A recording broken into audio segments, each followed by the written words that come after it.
bonjour, je m'appelle Guillaume. Donc ça fait à peu près une dizaine d'années que je fais le pèlerinage. Je ne le fais pas tous les ans, mais il y a eu quelques interruptions. Mais à chaque fois, c'est un rendez-vous qui est important. Nous nous préparons et nous le faisons avec plaisir. Et quand nous en revenons, nous sommes heureux, transformés.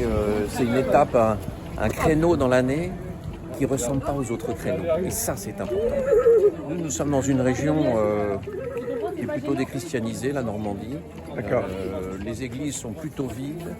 Et quand il y a des messes, c'est plutôt la messe selon le missel de Paul VI, mais qui est tellement dévoyée que nous retrouvons des liturgies qui sont tellement pauvres que venir suivre le pèlerinage d'un trêne de chrétienté et suivre ces messes de tradition, cette église de tradition, c'est pour nous quelque chose, un ressourcement, un enrichissement, et ça nous permet de remettre Dieu au centre de la messe. Dans toutes les messes de village autour de chez moi où je vais, puisque je n'ai pas le choix, on a perdu le sens du sacré. Et une messe, on a l'impression que les gens viennent, il y a un petit spectacle et puis on repart. Personne ne salue l'autel, personne ne se met à genoux, et tout le monde communie dans la main. Et donc ce respect est parti. Et venir ici, suivre ces messes, voir nos prêtres, ça nous conforte dans l'idée que oui, il est sacré, et oui, il ne faut pas suivre le troupeau qui, j'ai l'impression, est en train de s'en aller. Alors je voudrais vous dire un mot sur la façon dont les tradis sont traités dans l'église diocésaine. Parce que moi, j'ai été engagé dans ma paroisse, en Normandie, où il y a eu un truc qui s'appelait Paroisse 2000 pour essayer de gérer la pénurie. Et donc, on a créé des EAP, équipes d'animation pastorale. C'est-à-dire que le curé, qui a 26 clochers, a autour de lui 4 laïcs qui sont censés l'aider à organiser les messes, à organiser la vie de la paroisse.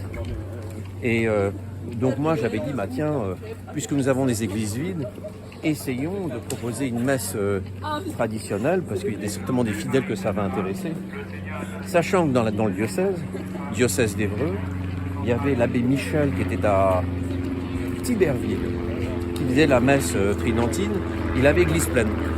Les gens venaient de partout, et puis en gros, ça n'a pas plu, on l'a vu comme la concurrence, et on a fermé son église, on lui a interdit d'y rester. Après, on l'a envoyé dans un petit village.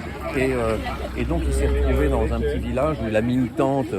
Le maire l'a aidé à agrandir l'église en mettant une tente tellement il y avait de fidèles devant. La proposition de proposer aux fidèles une messe traditionnelle est quelque chose qui est totalement exclu. Il dit, là, les intégristes, on n'en veut pas. Et il y a presque, dans les réflexions des gens autour de moi, c'est même pas de la peur, c'est presque de la haine. Et c'est assez amusant, quoi.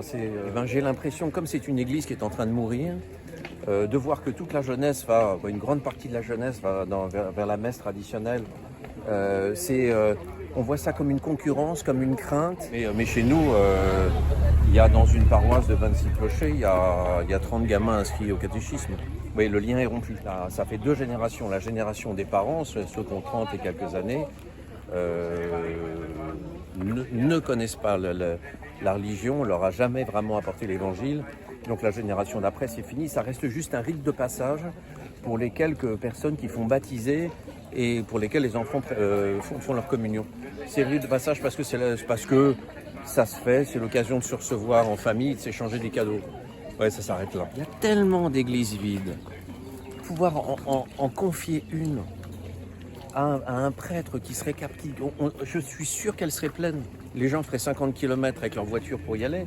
C'est ce qu'on avait vu à Tiberville il y a pas mal d'années, donc on sait que ça marche. Puisqu'on manque de prêtres, et si jamais on a un prêtre d'une fraternité qui vient un jour, qui vient un dimanche, qui vient tous les dimanches dans une église du diocèse qui est tout le temps fermée, elles sont toujours tout le temps fermées, ce qui pose en même temps des problèmes d'entretien, parce que les communes disent à quoi bon entretenir quelque chose qui est toujours fermé. Donc vous voyez, on pourra avoir un cercle vertueux, mais je ne vois absolument pas le moment où ça va s'engager.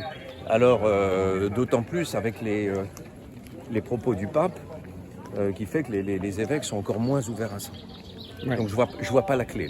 Il y a un truc que je voudrais rajouter avant, c'était ce qu'on appelle faire église. Faire église, c'est marcher ensemble. Alors on parle de église synodale. nos évêques n'arrêtent pas de nous rappeler Église synodale tout le temps, marchons ensemble. Et donc le discours est complètement à l'opposé de la démarche. Cette Église synodale n'est juste qu'un rêve puisque c'est une Église d'exclusion. Donc je voulais rajouter un petit mot là-dessus.